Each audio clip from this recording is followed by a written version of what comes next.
Brand therapy is just a realization that we need to get to this place where brands are capable of speaking for themselves.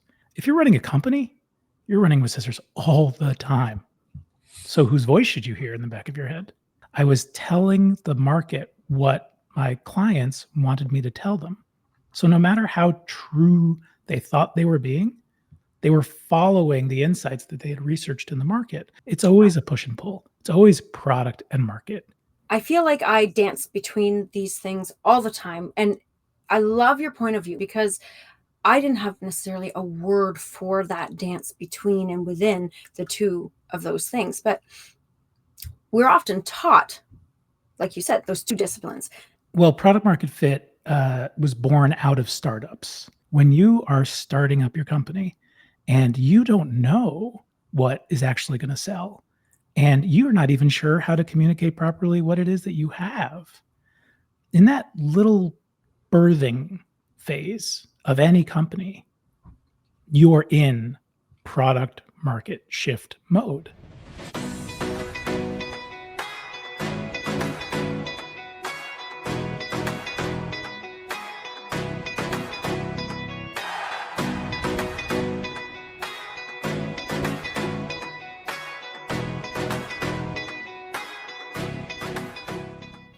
Even if you are the founder of the business, you're not the boss. Mm-mm. Your brand is. And that's why we have Jamie here today. He's going to tell us a little bit about himself, why this topic matters to him, and why it should absolutely matter to you. Jamie, welcome to the show. Thank you so much for having me, Shauna. It's a real pleasure to be here. And it's a weird thing to say, isn't it? That a brand is going to be the boss. I mean, if you're the founder, if you're the CEO, you have all the responsibility. The buck stops with you, doesn't it? But what's actually going on outside the company? Who are people actually relating with? They are personifying the company the same way that you're creating personas out of them. Whenever somebody's interacting with your brand, they're not interacting with your product. Product's a souvenir. They have a relationship with your company, and that's not with you. That's with the one employee who can never leave, the chief purpose officer, the brand itself. So brand therapy is just a realization that we need to get to this place where brands are capable of speaking for themselves. And we don't need AI to do that. We can just use the psychological trick of your own conscience. You know, when you run with scissors, whose voice do you hear in the back of your head? It's mom. If you're running a company, you're running with scissors all the time. So whose voice should you hear in the back of your head? Brand therapy's job is to make sure that's the brand, the one who has the long-term vision, the one who's not thinking quarter to quarter, the one who's thinking about, I have to survive all the way past your life, past everybody's. I have a mission and a vision and a purpose, and I've got to fulfill that. And if you have that voice in the back of your head and all the other decision makers in your company have that voice in the back of your head, wait a second, you have stakeholder alignment all the time, every time. And if you can actually then take advantage of AI so that it can actually speak for itself, now you've got 2 ears listening to the company and the consumer and one mouth telling both the same thing. And that gives us something that I didn't even know existed when I was in marketing, which is product market fit. I've spent about 12 plus years in New York City ad agencies, working with over 100 brands. Very proud of the work, Super Bowl spots down to coupons and everything in between. But all I was doing was creating hypocrisy because I was storytelling. I was telling the market what my clients wanted me to tell them. So no matter how true they thought they were being, they were following the insights that they had researched in the market and not staying true to what the product or the service and the meaning behind it should keep them as. A rooted tree with a strong mission and purpose doesn't mean you give up everything for your market, but it also doesn't mean that you stay fast with just what you think you have to be. It's always a push and pull. It's always product and market. And we've So unfortunately siloed those two things, product shift and market shifter disciplines. yeah, Product market shift is the holistic discipline that brand therapy has been focused on. I'm just curious about this because this is something that, like, I feel like I dance between these things all the time, and I love your point of view, which is why we're here having this conversation, because I didn't have necessarily a word for that dance between and within the two of those things. But we're often taught, like you said, those two disciplines. Can we dive deeper into that in between space and what that actually looks like so that we can create more of a tangible feel for what it is in practice? Because I think that that can be really challenging, which is why I use the term, dancing Mm. between those two lines. What does that look like to you? Well, product market fit was born out of startups. It was coined by someone who worked at Sequoia Venture Capital 15, 20 years ago. So let's go to that space. When you are starting up your company and you don't know what is actually going to sell, and you're not even sure how to communicate properly what it is that you have, in that little birthing phase of any company, you're in product market shift mode. But that's the only place, that's the only time that companies ever do that, because we fall for a little trick, which is once we find product market fit, we think we have it, that it's not going to keep shifting. Right. You become reliant on what locked you into your first level of growth. So you get things like Kodak inventing the digital camera and then hiding the IP behind a patent so nobody else could get it for 20 years. And then 20 years passed and they disappeared overnight. Hmm. So you have to really just recognize you're never selling your product. You're selling what the customer is actually buying. And what is that? That is where you're defining what the value is that you're really selling. So sometimes, if we don't want to go down the startup route, we can talk about like a physical good. A lot of people have CPG brands. So talk about soap. You're not selling chemicals in a bottle. You're not even selling a clean house. And that's one of those best practices that you'll hear a brand strategist say is like, Hmm. sell the product, sell the benefit.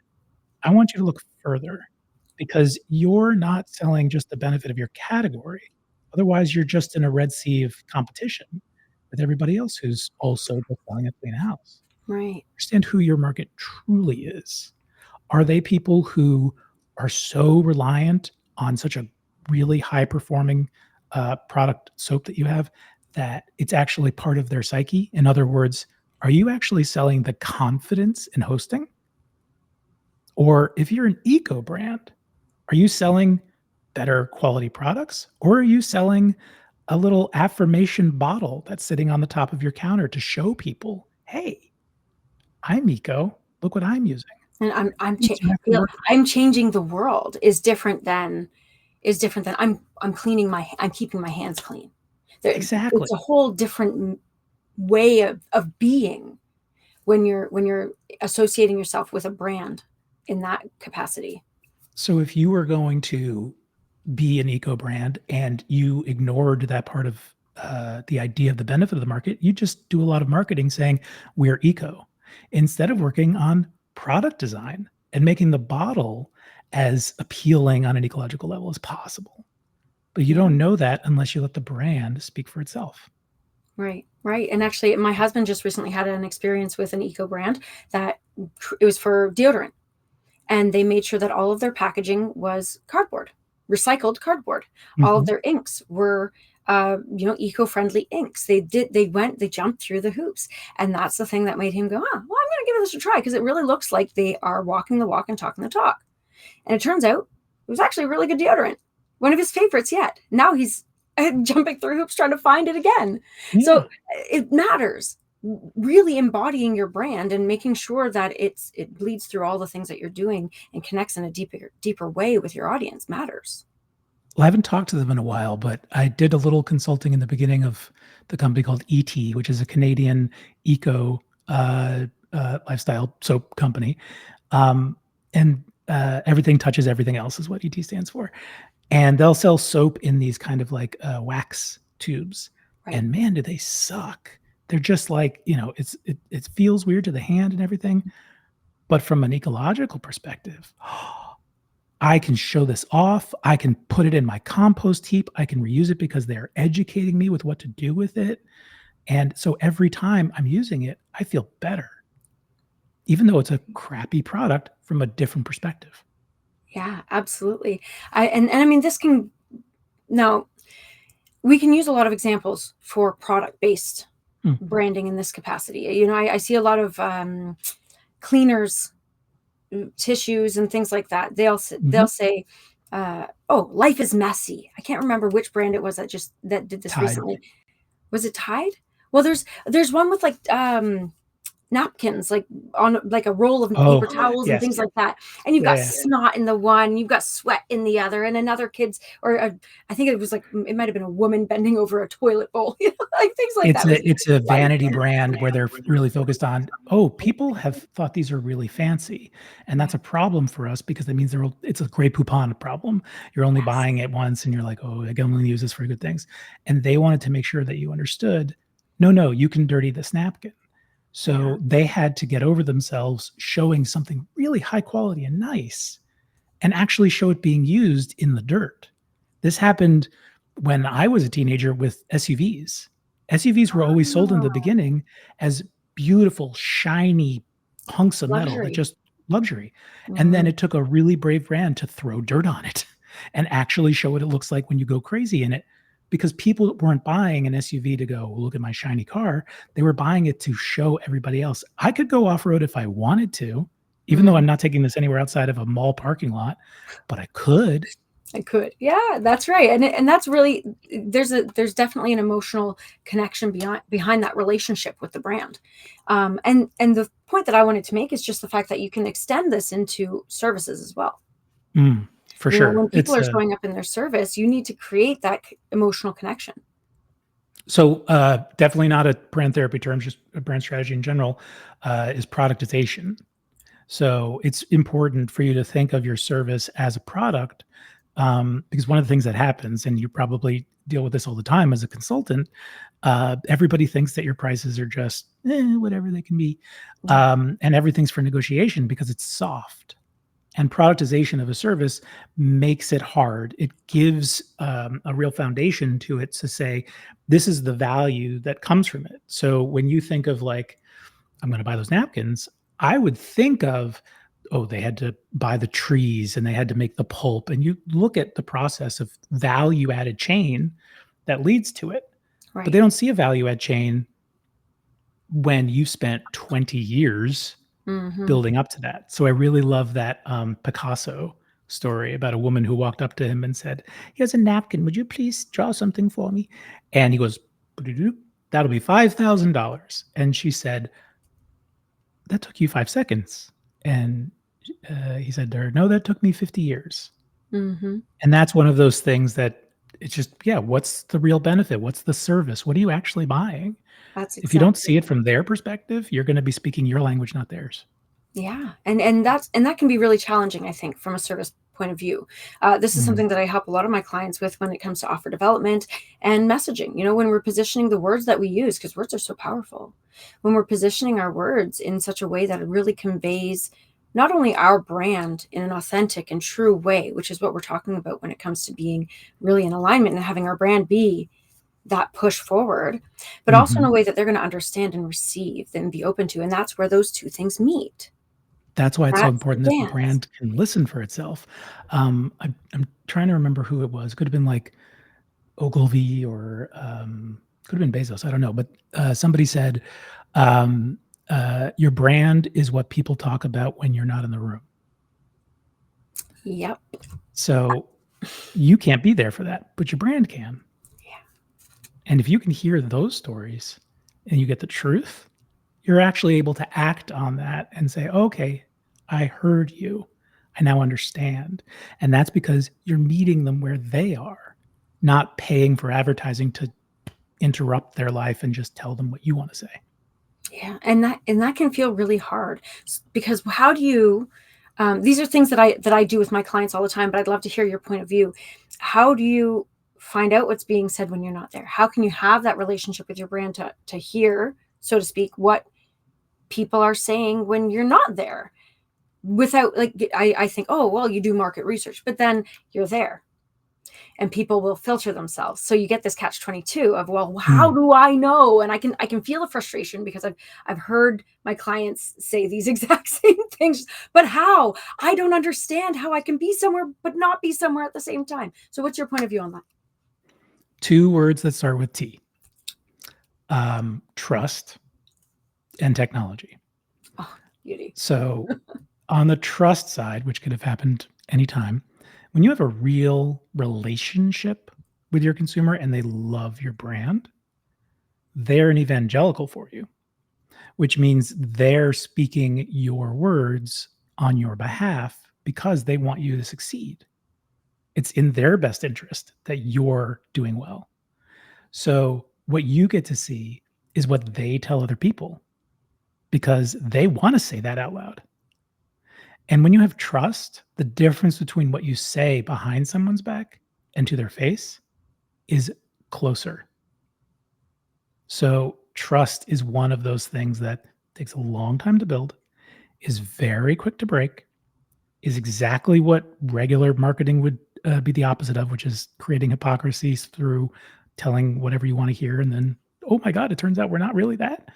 Yeah. The other side of that is technology, where I want to be careful about this. There's a very dark, dirty Darth Vader side to this, which, is basically the attention/surveillance economy, and understanding that everything we do is data points, and the social listening and sentiment analysis and all that stuff, that started off with like very good intentions, has gone to a very bad place, which is getting worse. Not even just surveillance, but control. Yeah. And so I'll just say that exists before getting back to the better side of that, which is just about going back to that trust and saying there's more platforms, thanks to technology, where you can be a spectator, where you can be just a member of the crowd. And that's a bigger thing that I really try to push further in brand therapy, which is recognizing when you're figuring out your market, you're joining a culture that already exists. Just as a new member, you may be an influential member, you may be someone who's a patron in that space, you may be a cheerleader, but as a brand, you have mission, vision, values, like people. So showing up to spaces where those mission, vision, values are being talked about and acted on makes you a member of that community. Never forget, you're a member of a community. You don't create a market, you're joining one. Even if you're inventing a new market space, the culture is already there. Right, right. And I mean, the same can be said for any sort of social encounter as a human, right? I use these sort of analogies all the time, where, when you're looking at the client's journey, you're not going to propose on the first date, so to speak. But so too, if you friend zone someone for long enough, you're never going to get to the proposal. Mhm. So there's that kind of give and take there. And the same goes for this. If you enter into a space, even if you are bringing something new into the space still existed. There's not much that's genuinely new without any sort of tendril connection to something else. And so you would approach that with care. You would approach that with humanity and understanding. And I think that that's something that we've lost over the course of, many decades of marketing truly looking more like just simply advertising or propaganda.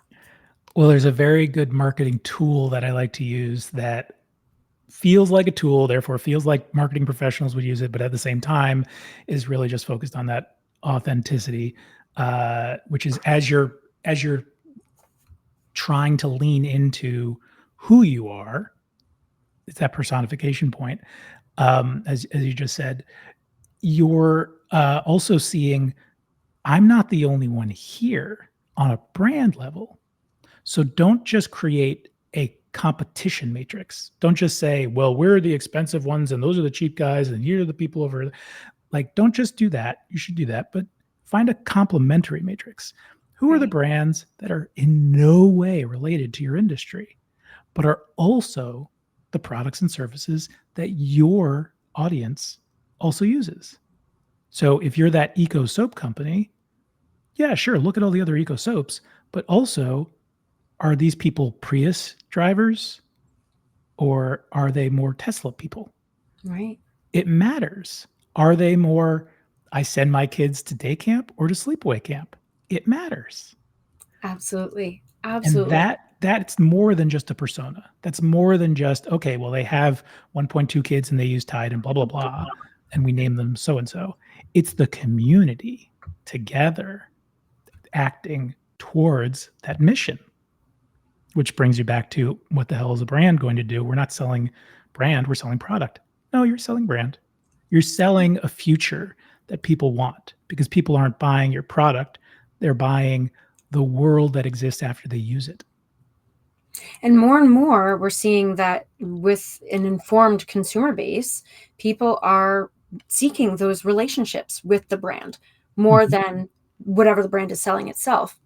I've told this story before, but I was looking for a photographer, a personal photographer, not a professional one. I wanted someone who would take my picture and make me feel good about myself. I was on a journey of really loving myself again after going through all that life put me through.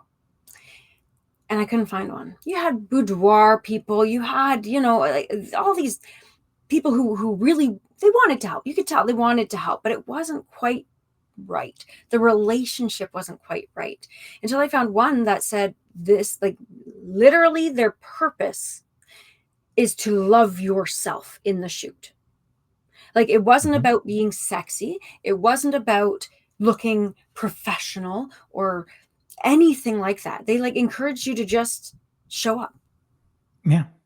And And that that takes somebody that was who it. really said, I'm not telling the world I do sexy pictures.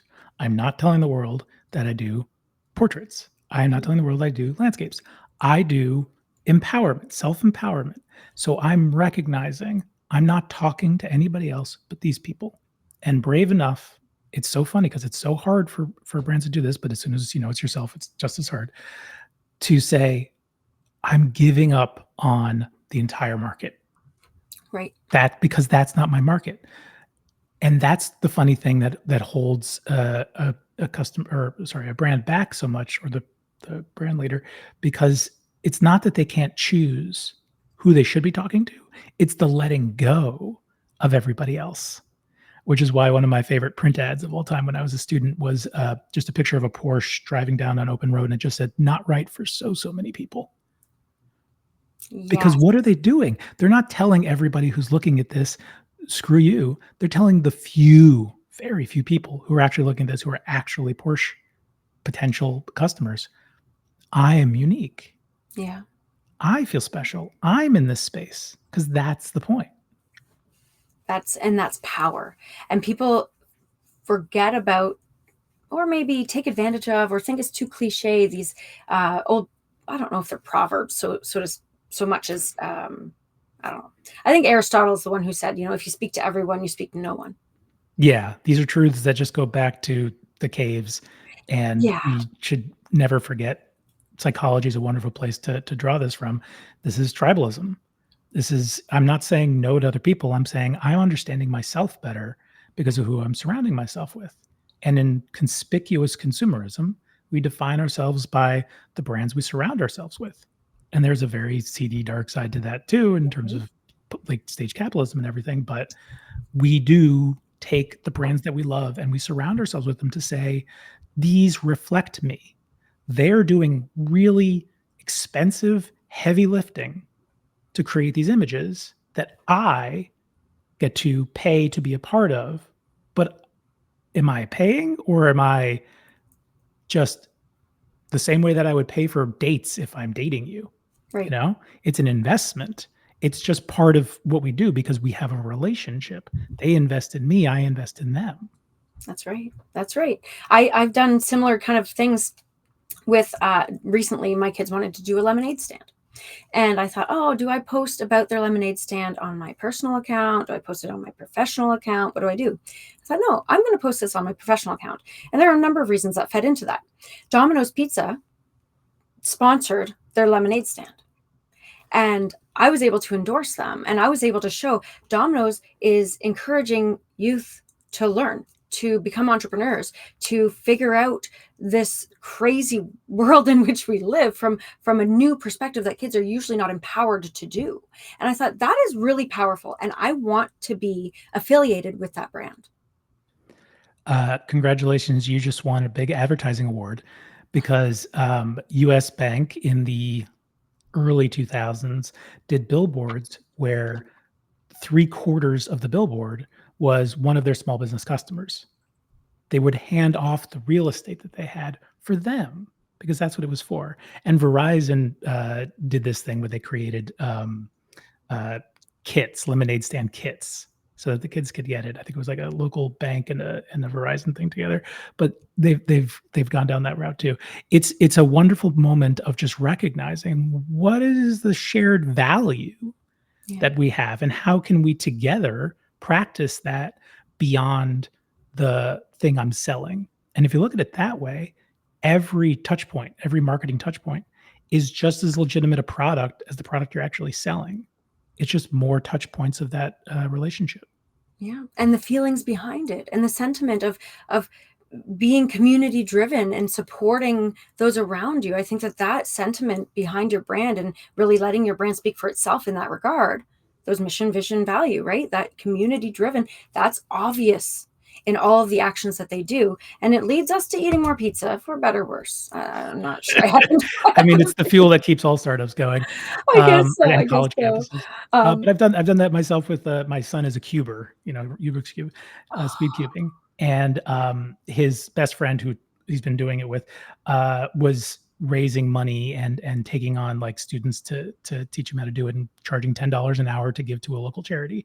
And Miles was like, "Oh wait, I can make this a job." I said, "Yes." So I went on the parent Facebook and I posted that he's a World Cubing Association ranked player and that he has this experience and this experience and he's the stats and his brother and all that stuff. And then I said $25 an hour. I'm not competing with his friend. I'm doing the high end. I know where I live in Westchester County. It's an expensive place.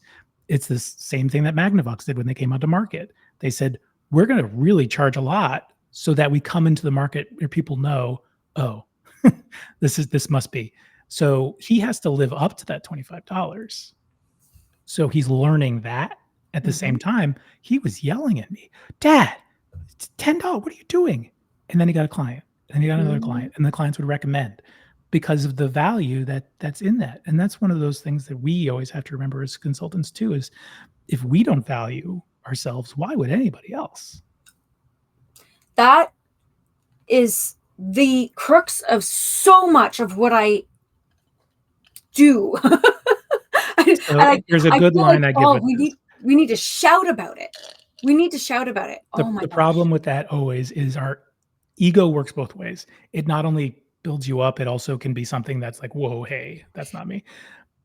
When I'm talking to people about selling, I know that everybody always gets tripped up in this point was like, I don't want to sell because I'm asking people for money. No, you're not. You have to first recognize that your product is worth more to them than what you're asking for in return. That's the point of the trade.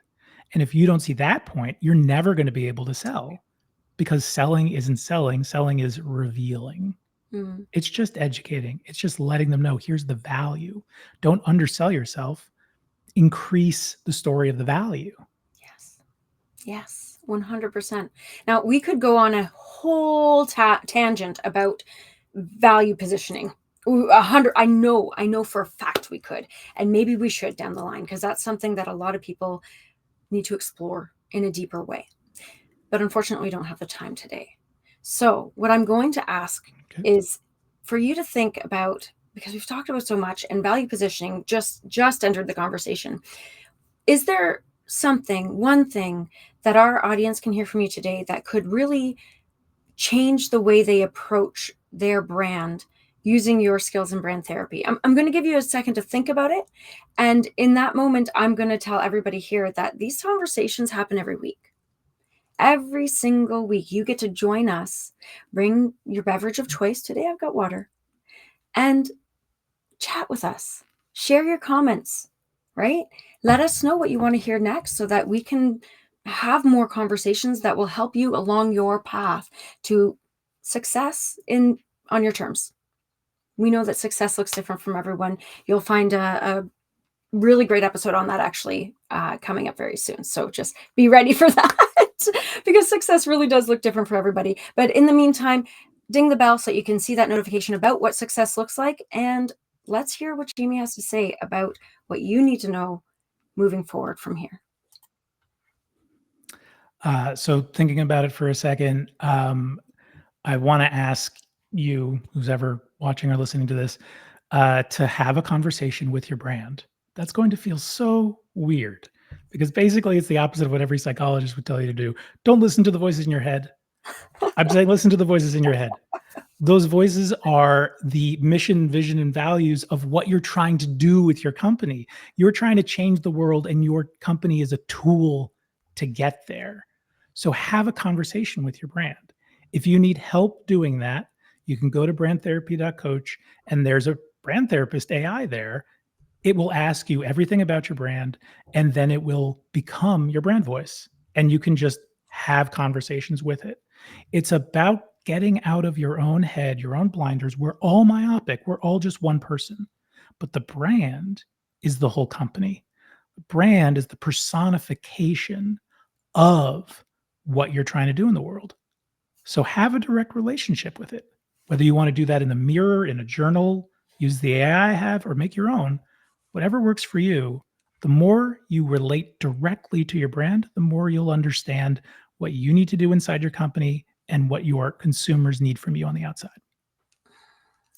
That is absolutely amazing. And I want to ask you one final question before we go. Because I just thought to myself, if I were to have a conversation with my brand, what's the first question I should ask to get the conversation going?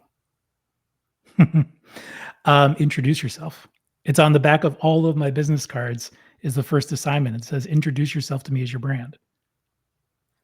Interesting. Beautiful. Thank you so much, Jamie. I appreciate you. This has been a very insightful conversation, and I'm looking forward to seeing what it might look like to explore deeper into that value positioning and what does it look like to really follow that invisible hand, using your ears, listening to what they have to say while showing up in a way that is in alignment with the boss of your business, not you, your brand.